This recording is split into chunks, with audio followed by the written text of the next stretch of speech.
Karol Wojtyła was born here, in Wadowice, a small town 60 kilometers from Krakow.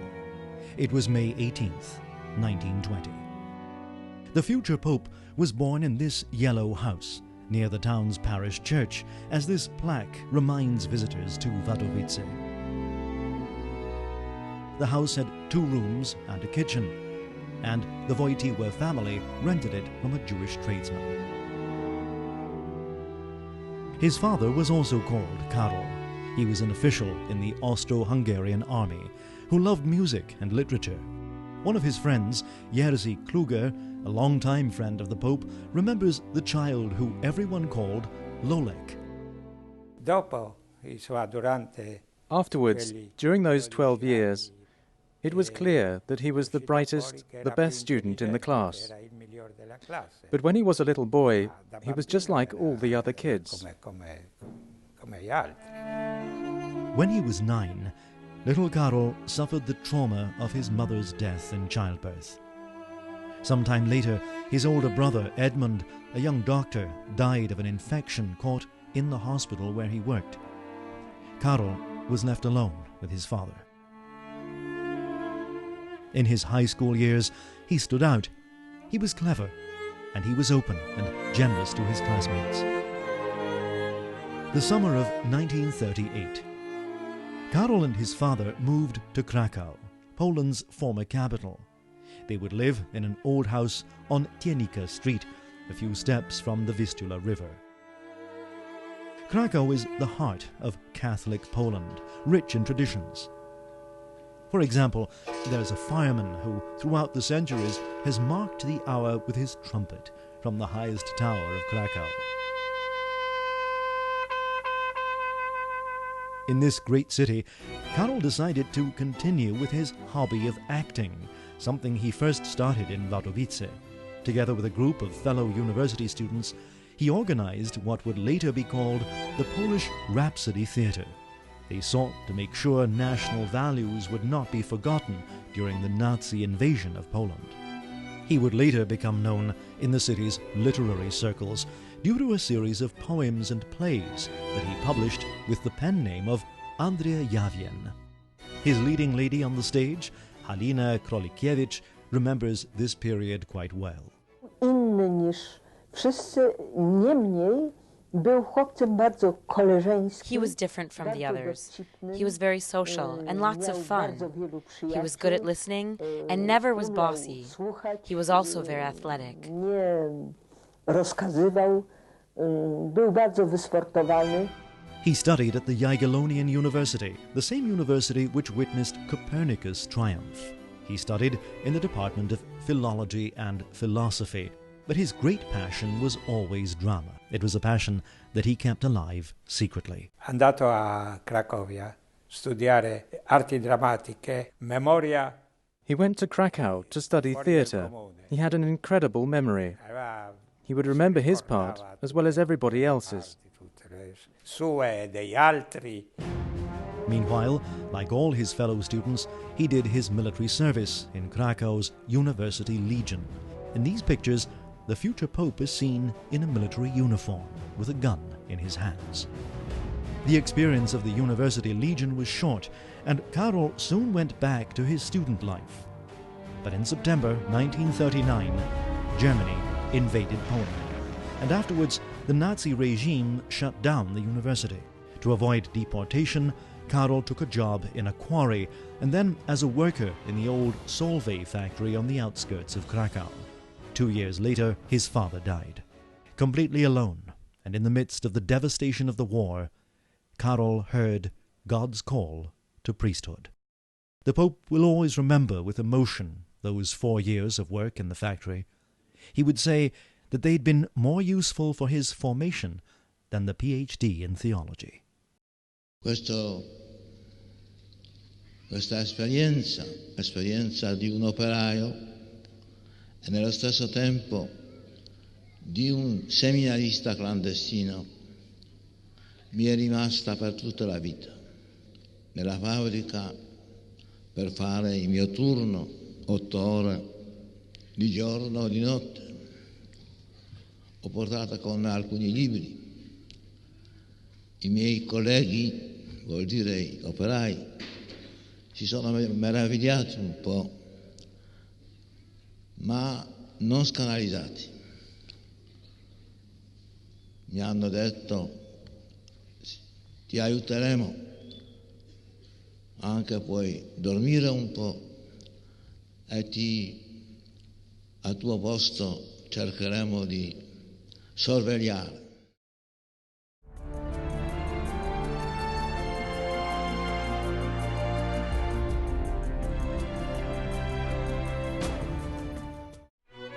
On November 1st, 1946, Cardinal Sapieha ordained him to the priesthood in the Wawel Cathedral on a hill overlooking Krakow.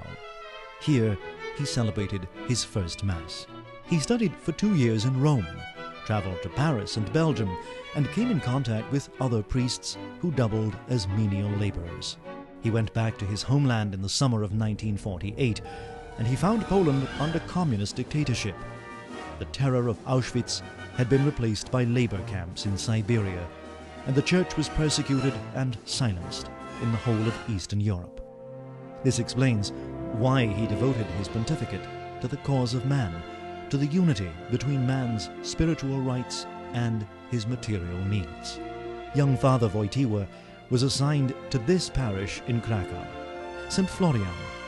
All his parishioners were students, workers, or clerks. Father Wojtyła had to invent a creative apostolate. He would invite his young parishioners to hike in the mountains and to find God in nature. There, Uncle Karol, as they called him, to protect him from the communist government, would talk about the theology of the body, of human love, of the meaning of freedom and responsibility.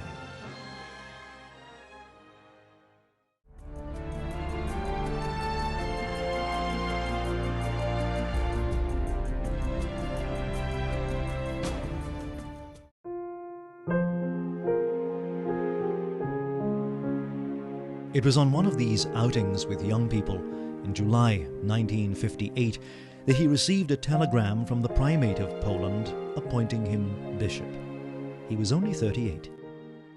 Poteva indovinare lo scopo dell'incontro, la sua nomina a vescovi ausiliare. He realized what the meeting was about. He was to be appointed auxiliary bishop of Krakow. Leaving the academic world, leaving behind his lively ministry with young people, all of this must have been a huge loss for him, as if he were losing his identity, losing part of himself. Follow me. Karol Wojtyła accepted the appointment, for he heard the voice of Christ in the church's call. Karol Wojtyła accettò, sentendo nella chiamata della Chiesa la voce di Cristo. Today we can say that Karol Wojtyła was the first pope formed by the Second Vatican Council. He himself remembered in his will the great legacy of this fundamental event in the history of the Church.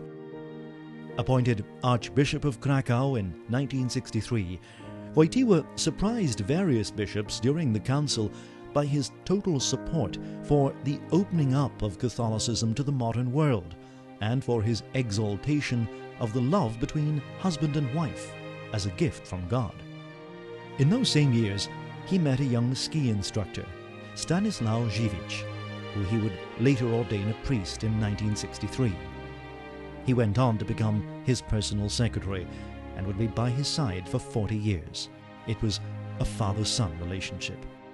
Repression by the communist regime was growing throughout the whole of Eastern Europe. It was not an easy moment. In Poland, an emblematic case was the titanic struggle led by Wojtyła for the building of a church in Nowa Huta, an industrial city, symbol of Marxist social planning. After 15 years of battle, the authorities gave in. Repression by the communist regime was growing throughout the whole of Eastern Europe. It was not an easy moment. The life of Karol Wojtyła, when he was a bishop in Krakow, was very difficult because of the atheism there in Poland at the time, and also because of the secularization he met every single time he traveled abroad Poland, in Europe, in the United States, in Canada, and so on. The Archbishop of Krakow, who had been made a cardinal in 1967, was able to participate in the Synod of Bishops in Rome 10 years later. The fateful year of 1978 arrived. It would be the summer of the three popes. After the death of John Paul I, only 33 days after being elected, Cardinal Wojtyła would travel again to Rome with an inkling about what was to happen.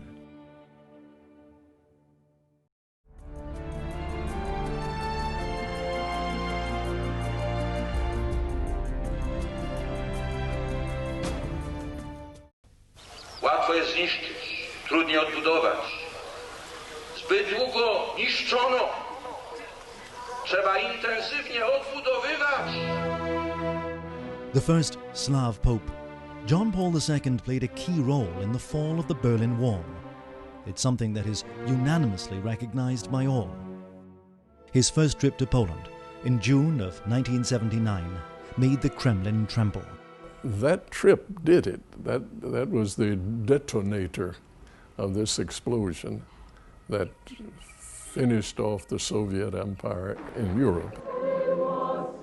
Those 10 days caused upheaval in the Soviet Empire. In all the cities he visited, the historical significance of his election was evident. It was discovered later that in December 1980, John Paul II wrote a very firm letter to the President of the Soviet Union, Leonid Brezhnev, warning him not to invade Poland.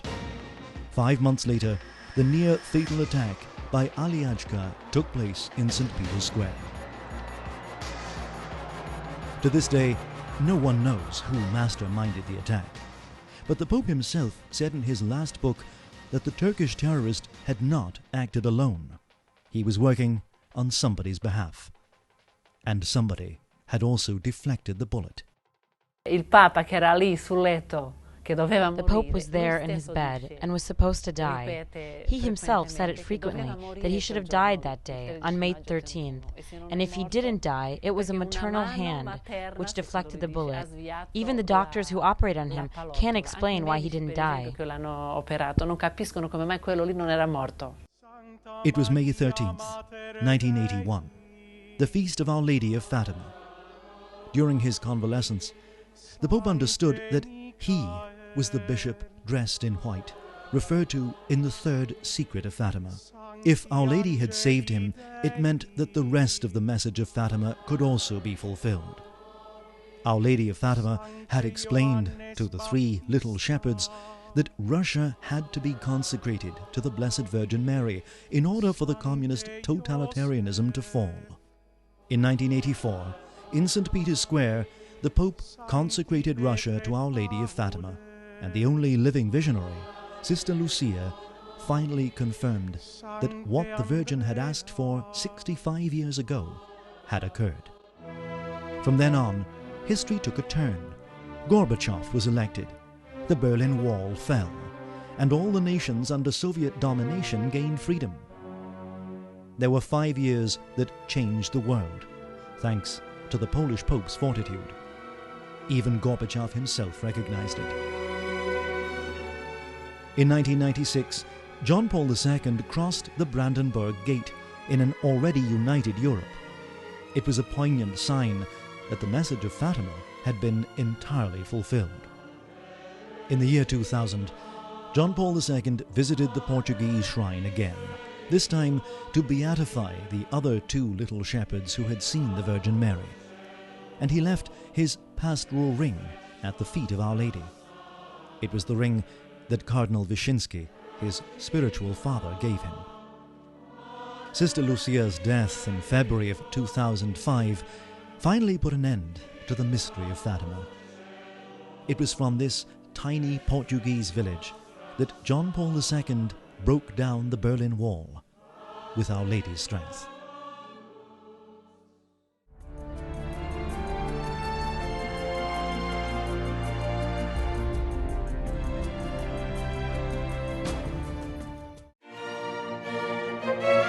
During the 26 years of John Paul II's pontificate, he constantly broke the mold.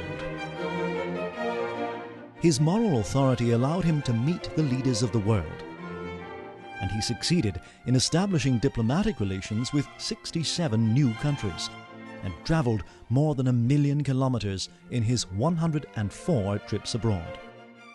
Él lo dijo. He said it a few days before he was elected Pope. I want to get to know the Bedouin. I want to be with those who are suffering in the hospital, to the cloistered religious. I want to get to know the people. I want to go through all the doors. It was an itinerant pontificate. The backdrop of this papacy was no longer the dome of St. Peter's, but the world. His first trips to South America set a style that would later characterize his pontificate. He shunned protocol and preferred to have direct contact with people. It was not long before he got the name the Globe-Trotter Pope. In his 104 journeys to the 5 continents, he circled the globe 29 times, the equivalent of going to the moon 3 times and back. St. Peter's Square proved to be too small for him, and he opted to travel the world instead. The Pope spent more than 2 years of his pontificate on the road. When a child in a Roman parish asked him, "Why do you travel so much?" the Pope answered, "Go and read the Gospel. Jesus said to his apostles, 'Go out to the whole world.' I am doing what Jesus said, and I believe that being aware of his mission is the most important thing." His destinations were often exotic and far from the reality of Vatican City. He visited with the rich and the poor. He spoke in stadiums and shanty towns. He was always willing to absorb the local culture. But while people usually welcomed him warmly, sometimes political leaders lent a deaf ear to his message. Some political leaders also described John Paul II's speeches as interfering in local affairs. When he visited Sandinista Nicaragua in 1983, the Pope was not shy about showing his disapproval of the government's attempts to limit the church's activity. It was the only visit in which groups close to the government shouted slogans against the Pope during a Mass. Despite this, the Pope did not hesitate to scold the Minister of Culture, who was a priest. Y allí lo que prevaleció, yo creo, fue el deseo de ayudar a aquella persona. I believe there was the desire to help a person with the solemnity and the seriousness that the case demanded. Perhaps to remind him of some principles of Catholic priesthood through the secular tradition of the Church, and the inappropriateness of a Catholic priest being present in the field of politics. De un sacerdote católico en un campo o en una actuación que no es propia del sacerdote, en una actuación directa de tipo político. On the other side of the political spectrum, Chile hosted John Paul II in 1987.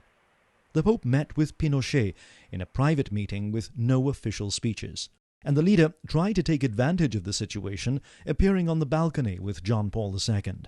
El Papa en sus viajes. On his trips, the Pope does not visit political regimes, but people. And the Pope went to Chile because he was invited by the Catholic bishops, bearing in mind all the circumstances at play. The Pope went to Chile, met the Chileans, and spoke to them absolutely freely.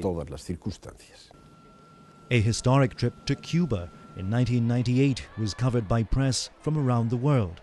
At a mass attended by communist holdout Fidel Castro, John Paul called for religious freedom and slammed state atheism. A pilgrimage to the Holy Land in the year 2000 was a highlight in John Paul II's voyages. It was a journey rich in religious, political, and symbolic meaning. And the Pope's visit to a mosque in Damascus would be another record. It was the first time the head of the Catholic Church had set foot in one. It was an idea that came from the local church of Syria and Muslim leaders in the region. Together they asked the Pope to come to visit the mosque, also because according to tradition, the tomb of St. John the Baptist is there. China and Russia, however, were the only 2 destinations that the Pope wanted to visit, but never got the chance. He invented the concept of a traveling Pope, and it was essential during his papacy.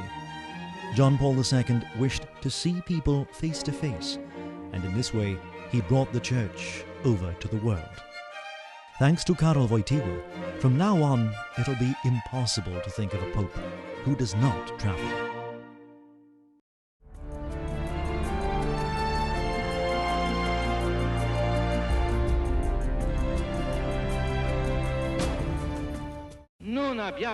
The end of communism in Eastern Europe wasn't John Paul II's only contribution to international peace efforts. Solo lui ha parole di vita, sì, di vita eterna. His first intervention came just months after he took office. It was Christmas, 1978. The Pope sent a Vatican representative to Chile and Argentina in an attempt to resolve the crisis over the Beagle Channel. That was a turning point in the situation, and afterwards the process permitted that the negotiations between both countries and continue, and the Holy See proposed solutions. Dinanzi agli occhi di tutto il mondo. Back then, the debate centered on whether it was appropriate for the Pope to take political sides. Direi di genocidio. Years later, when war broke out in Iraq, the Vatican agenda would play out a little more subtly. But there were some conflicts, like in the Middle East, and September the 11th, when an answer to peace seemed impossible. 6 giorni prima del Natale diciamo fermatevi davanti al bambino. In these instances, the Pope did the only thing he could, and that was simply to pray. For more than a quarter of a century, John Paul II used his papal platform to create peace in every corner of the world. Dio dei nostri padri, grande e misericordioso, Signore della pace e della vita, tu hai progetti di pace e non di afflizione. Condanni le guerre e abbatti l'orgoglio dei violenti.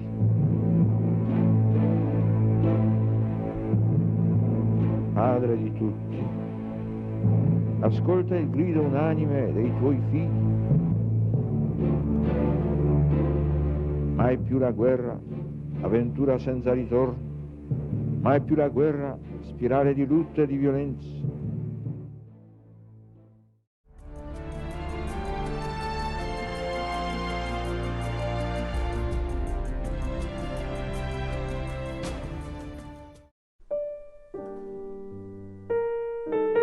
Unlike the rest of the 20th century popes, growing up, Karol Wojtyła counted women among some of his closest friends. And it was an affection for women he demonstrated throughout his papacy. On his more than 100 trips abroad, he not only reached out to them with his words, but with his arms as well. In the Jubilee year in 2000, the world watched as he openly embraced a young former prostitute battling AIDS. But it wasn't just his physical approach to women that some say revolutionized the papacy. There were his writings too. From his encyclicals, apostolic letters, and countless speeches, the Pope reminded the world of woman's special dignity and even her, quote, feminine genius. Solo quando gli è posta dinanzi la donna, tratta dal suo stesso corpo, l'uomo può esprimere il suo profondo e gioioso stupore, riconoscendo la carne della sua carne e osso delle sue ossa. In a pastoral letter to bishops in 2004, he called on employers to support a woman's choice to work and have a family. That shocked a lot of conservatives because in there it clearly endorsed the participation of women in society at every level, and that includes women working. And I think a lot of people are really wrestling with that. But long before this, the Pope's own brand of feminism began to show, and not just in his writings. He wanted women practically involved. In 1996, Harvard professor and international human rights specialist Mary Ann Glendon became the first woman to represent the Vatican. And she wasn't alone. The 22-member delegation to the Beijing conference was made up of 14 women. The Pope doesn't want to tell women what they should be thinking about feminism. He wants to listen. He wants them to tell him, what are we thinking about? And he expects us to do the work. Like Mother Teresa of Calcutta, the tireless missionary whose work captured the hearts of people around the world. At her beatification, a very moved John Paul spoke of her immense courage and said that he'd always felt her beside him. There's no doubt John Paul II was a romantic. His poetry and relationships suggest not only a deeply held respect for women, but a love for them also. But there still was plenty of criticism from women who considered the Church's position on issues such as abortion, contraception, divorce, and the ordination of women as behind the times. There might be a sense of that is, I think, fostered by public opinion and by media, but then when you sit down and you talk with women who actually studied what the Pope said, who listened to him, who heard his words, some who even met him, you find a different experience. But of all the women he knew and loved, it was arguably the Virgin Mary who stole his greatest affection.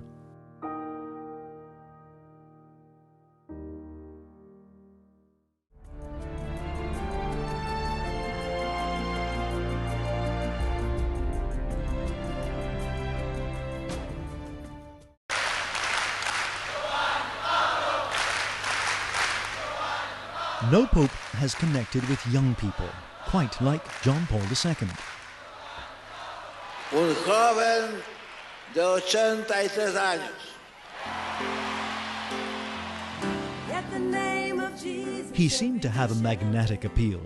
Each time he walked onto the stage, the youth of the world would scream and cheer like they were welcoming a rock star. Un altro grande amico, Nazioni Unite, hanno organizzato un anno della gioventù.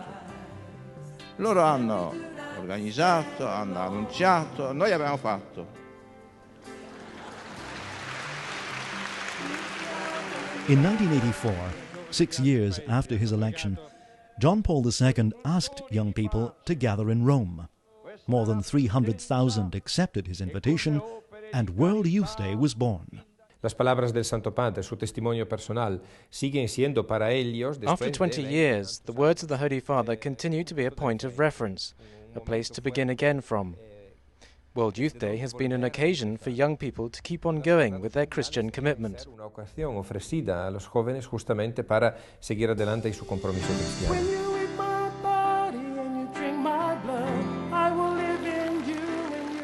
Since then, there have been World Youth Days in Argentina, Spain, Poland, the United States, the Philippines, France, Canada, and Italy. El Papa llegando nel Mile High Stadium con 80,000 jóvenes aplaudiendo y gritando. The Pope entered Mile High Stadium with 80,000 youngsters clapping and shouting, and he stopped while walking up the steps to the podium and stood there for a long time, looking at them closely. And the screens showed the Pope's face, very moved, with tears in his eyes. And the following day, in an American newspaper, there was an interview with an American boy saying, "Michael Jackson never cried for me," as if to say that he had realized that he was important to the Como para Pope. decir que él se dio cuenta que era importante para el Papa. Vi faccio una benedizione. Siete bravi, siete buoni. Mi piace essere con voi. He not only set aside time for them abroad, but at home as well. He'd often open the doors of the Vatican to have special intimate gatherings, like this one in the Cortile di San Damaso. Ah, ya me acuerdo, ya me acuerdo. Ay, ay, ay, ay, ay, ay, ay,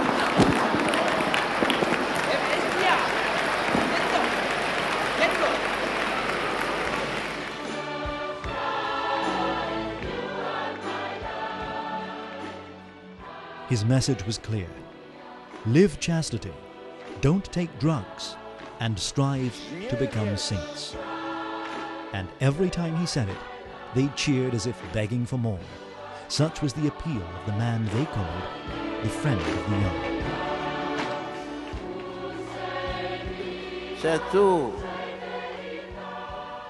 Se tu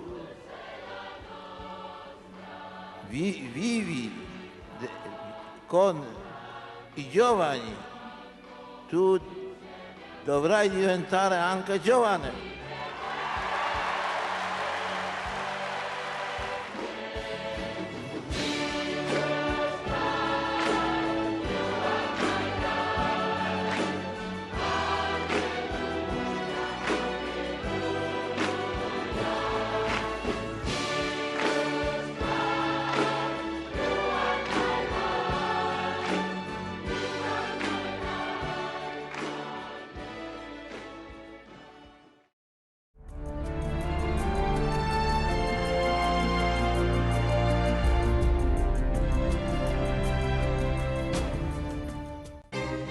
In his nearly 27-year pontificate, John Paul II proclaimed more saints and blesseds than all of his predecessors put together.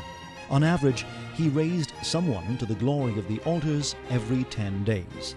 But he not only increased the number of saints, he also revolutionized the concept of holiness. Perhaps we have the wrong concept of a saint, as if he or she were an extraordinary person, out of the ordinary, a person from outer space. No, saints are people like us. Reaching sainthood can take up to 40 years, as in the case of Italian Capuchin monk Padre Pio. For others, it took much less time. Mother Teresa of Calcutta was beatified in a record 6 years. Spanish priest José María Escrivá Balaguer, founder of Opus Dei, was another who achieved sainthood quickly. A saint is an intercessor, that is, in some way, someone who helps you cross the infinite space that there is between you and God. John Paul II's saints and blessed are universal, a true mosaic of humanity. There's Edith Stein, a Jewish mystic who converted to Catholicism. John the 23rd, the man they love to call Good Pope John.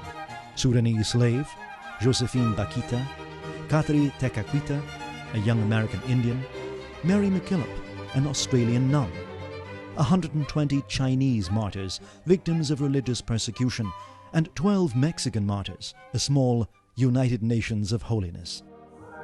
Sanctity in the 21st century was clearly not just for heroes and martyrs. La santità è alzare gli occhi verso i monti e l'intimità con il Padre che è nei cieli. In questa intimità vive l'uomo consapevole della sua via, che ha i suoi limiti e le sue difficoltà.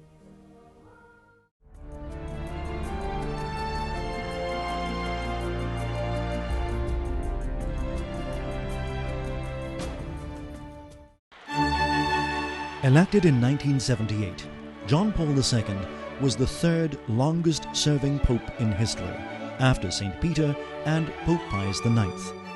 John Paul II traveled to 129 countries and received more than 1,000 political leaders, including heads of state and prime ministers. He was the most seen person in human history. That record was set in Manila in 1995, when an estimated 7 million young Filipinos gathered around John Paul II. There were people behind some walls that could not see. They did not even have a radio to listen to the Pope. But they said, "The Pope is here, and we could not miss it." Apart from being a traveller, Pope John Paul II was an untiring teacher. From his pen flowed more than 70,000 pages of magisterial documents, the equivalent of a 50-volume library. He delivered nearly 3,500 speeches and welcomed 18 million people in his Wednesday audiences. Each year, John Paul II gathered the collegial government of the Church together, something that had not happened in 9 centuries. He appointed nearly all the bishops in the church today and managed to meet each of them at least 4 times. Never has the church been more international. During his pontificate, Karol Wojtyła created 231 cardinals from 66 different countries. Este Papa será llamado Juan Pablo II Magno. This Pope will be called John Paul the Great because he was truly colossal. And for any observer, Catholic or not, who is objective, the imprint of this man has been colossal. La huella de este hombre en la vida de la Iglesia ha sido colosal. Many also considered him the parish priest of the world. He revolutionized the image of the papacy and administered all the sacraments personally. He would sit in the confessionals of the Vatican Basilica, baptize, and even celebrate weddings. But the pontificate of John Paul II cannot be reduced to a few pages in the Guinness Book of Records. I have never seen his most important record mentioned. However, everyone depends on him. And what is that record? The hours that this Pope spends in front of the Blessed Sacrament. Yes, he was the Pope of the journeys and the crowds, but he was also the Pope of union with Christ and devotion to Mary. This, they say, was his secret.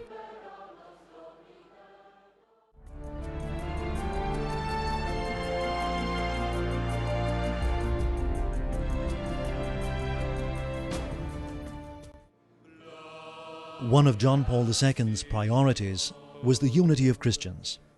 He wanted to build a strategic alliance between religions to bring about peace. His funeral was a global event.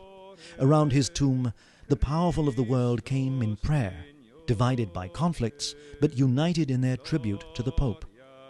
Their presence recalled the first interreligious gathering called by the Pope in 1986 in Assisi for a common prayer for peace. John Paul II also made an irreversible impulse towards reconciliation between Christianity and Judaism. He became the first Pope to enter a synagogue. La religione ebraica non ci è estrinseca, ma in un certo qual modo è intrinseca alla nostra religione. Abbiamo quindi verso di essa dei rapporti che non abbiamo con nessun'altra religione. Siete i nostri fratelli prediletti e in un certo modo si potrebbe dire i nostri fratelli maggiori. Io non mi aspettavo. I was very moved, because I did not expect that the Pope would come to me with open arms.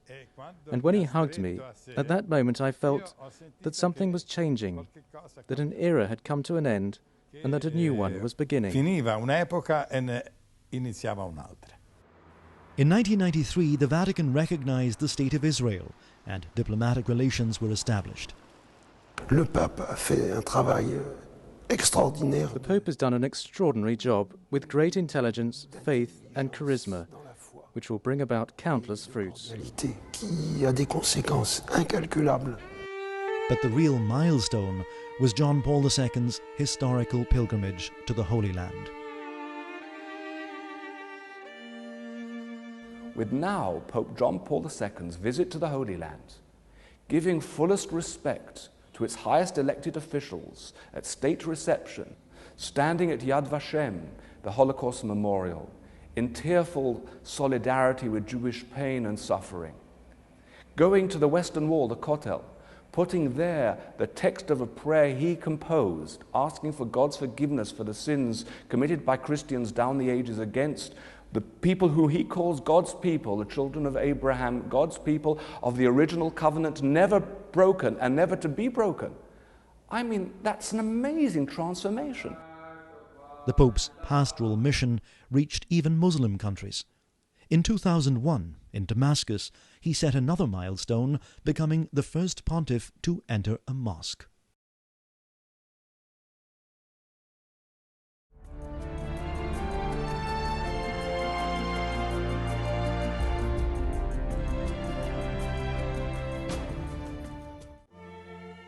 Never before had any state, monarchy, or great institution apologized for all the human tragedies throughout history.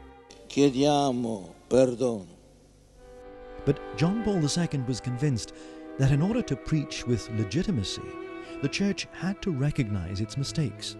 He called it the purification of memory. So, on more than 100 occasions, he apologized for the darkest chapters in Catholicism's history. Public opinion, certain media, have criticized this Pope for 1,000 things, but nobody has criticized him for not being consistent in terms of what he says and what he does. In 1979, he apologized for the injustices against Galileo Galilei. A year later, he acknowledged the reasons that led Luther to rebel against a corrupt church. He made history visiting Rome's synagogue, where he condemned all forms of anti-Semitism. In Athens, he apologized for the sacking of Constantinople, and on Goree Island for the slave trade. It was John Paul II himself who insisted on including a ceremony of global petition of forgiveness in the Jubilee 2000. On that occasion, the Catholic Church produced a global mea culpa for all its injustices, a resolution that astonished the high spheres of the Vatican Curia and the most conservative sectors of the Church. Why was John Paul II apologizing for the mistakes Catholics made centuries ago? It doesn't refer to the past in itself, but to the past in the sense that it makes us reflect on the future. There have been acts committed in the past which must never occur again. This is a difficult issue, but this Pope was convinced that apologies had to be made, because since we all share the same faith, we also share sin with our brothers. The Pope entrusted this issue to an international commission of theologians. They had to study deeply each and every mistake made by the Church along its history. We told ourselves the first thing to do is a serious historical study, because apologies should be made for facts, real sins. The study culminated with the Jubilee ceremony, in which John Paul II apologized for the Inquisition, for the schisms, and for anti-Semitism. In what constituted one of the most important acts of his pontificate, he also included faults against peace, the rights of peoples and the person, and the dignity of women. And the Pope himself approved the text. He added some things. The Pope really had his heart in this celebration. Ci impegniamo in un cammino di vera conversione. A petition which included a resolution not to sin again. With neither excuses nor justifications, the Church committed not to resort again to the logic of violence. Aiuta, i cattolici stessi a It helps Catholics to achieve what the Pope called the purification of memory. That is, to have a true outlook on the past, not an apologetic attitude which tries to more or less justify things that are not justifiable. Cerca di giustificare più o meno delle cose che non sono da giustificare. The Pope does not say it out of politeness, but I will say it. Others should also admit the sins they have committed. In order for two groups to reconcile, it takes humility on both sides. The Jubilee ceremony was not only a petition of forgiveness for John Paul II. That same day, he wanted to forgive all those who in some way had attacked, persecuted, or martyred Christians throughout history.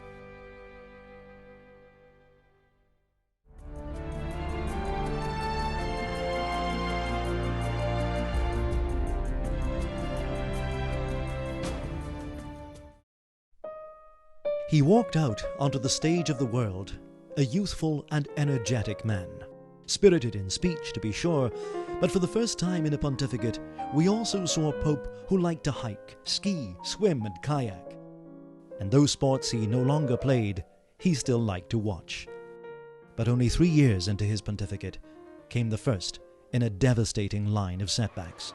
On May 13th, 1981, during a general audience in St. Peter's Square, the Pope was shot at point-blank range. I rushed to Gemelli, and there was the Pope, who was about to be operated on. The situation of the Holy Father was very serious. He could have died during the operation. morire durante l'atto operatorio. While the assassin's bullet had narrowly missed a vital artery and allowed him to live, the post-operative complications would be felt throughout the rest of his life. And it would not end there. For the next quarter of a century, the Pope would also suffer from arthritis, a broken hip, an abdominal tumor, and Parkinson's disease, the signs of which were all too evident. But humor was never far away either. Come vedete è un Papa un po' deficiente ma non ancora decaduto. Nor did he attempt to hide the fact that his grueling schedule and growing years were causing fatigue. His body became more hunched. He was unable to walk. His speech was slurred, and he was found frequently out of breath. For me, it is even more eloquent that he continues to preach from the cross, through his pain and suffering, through his inability to communicate.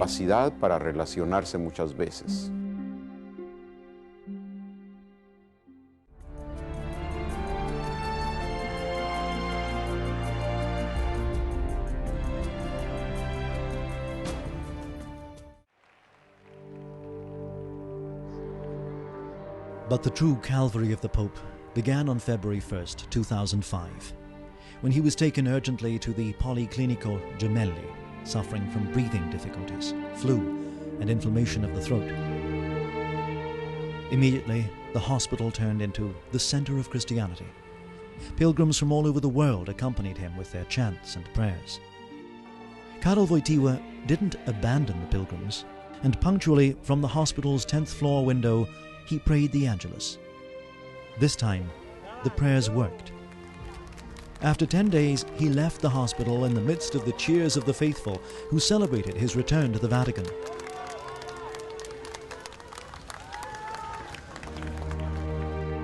But the joy was short-lived. On February 24th, an urgent tracheotomy had to be performed in order to help him breathe. The Pope was left voiceless, but never announced blessing the faithful. The Argentinian bishop, Leonardo Sandri, became the Pope's voice. Through him, he let everybody know that he was still in command of the Church.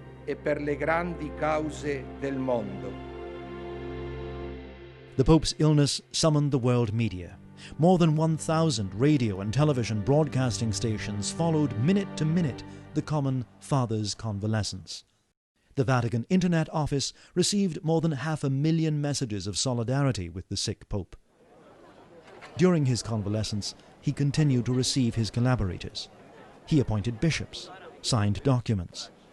Because all through his illness, the Pope was completely lucid. We will never hear the Holy Father speak again, and in the worst-case scenario, when the director of an important company cannot speak, he writes. He celebrated Mass daily, sometimes from his bed, and he never failed to say the Angelus. The Pope felt a prisoner in the Gemelli and persuaded the doctors to let him return home. He went back to his private apartment and began his last Via Crucis, the pontificate of silence. For the first time in his pontificate, he had to ask some cardinals to stand in for him in the Holy Week ceremonies. Come back soon, Holy Father. Easter without you isn't really Easter. But the Pope held on to his cross and communicated with his silence. This was the last time that with a gesture of pain, he blessed the faithful.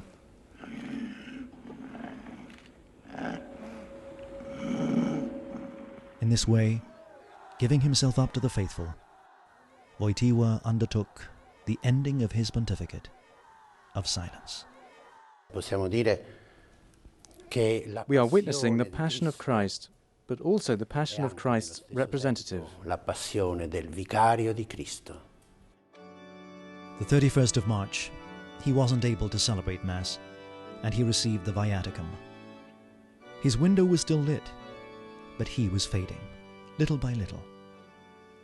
The Vatican spokesperson, himself in tears, admitted that the Pope's life was coming to its end, and that he had lost consciousness. Romans and foreigners, especially young people, filled the square to keep vigil during his passing, minute by minute. In a silence pregnant with meaning, they wished to accompany the traveling Pope on his last journey.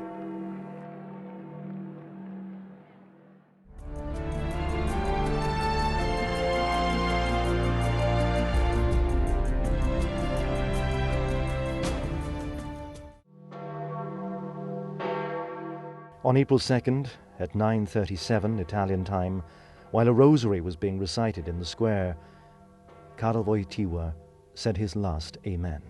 At 9:37, the tolling of St. Andrew's bell announced to the world that the Pope's heart had stopped beating.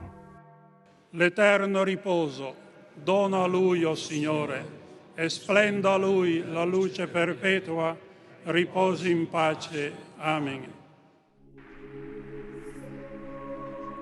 A white veil covered his face, and humanity went into mourning.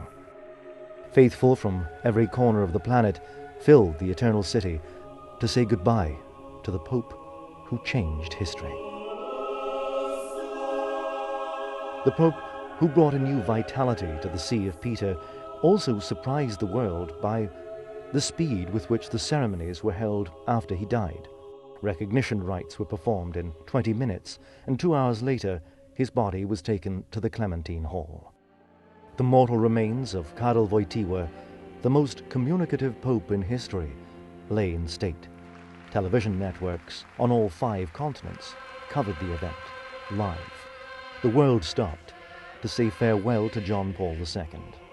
3 million people came to Rome to pay their last respects to a person who left his mark on their souls. World leaders, men and women, left aside their disputes and prayed together for the repose of his soul. In this happy and peaceful atmosphere, believers asked the Church to speed up the beatification process, because for them, Pope John Paul was already a saint. According to the rules of the Catholic Church, a beatification process can begin only 5 years after the person has died, and after a miracle has been proven. But in any event, it's a decision left to the next pope. St. Peter's remained open for 86 hours. During that time, a non-ending procession wound its way through the basilica. Still, over 500,000 people were left disappointed. They hadn't had a chance to say their last goodbye.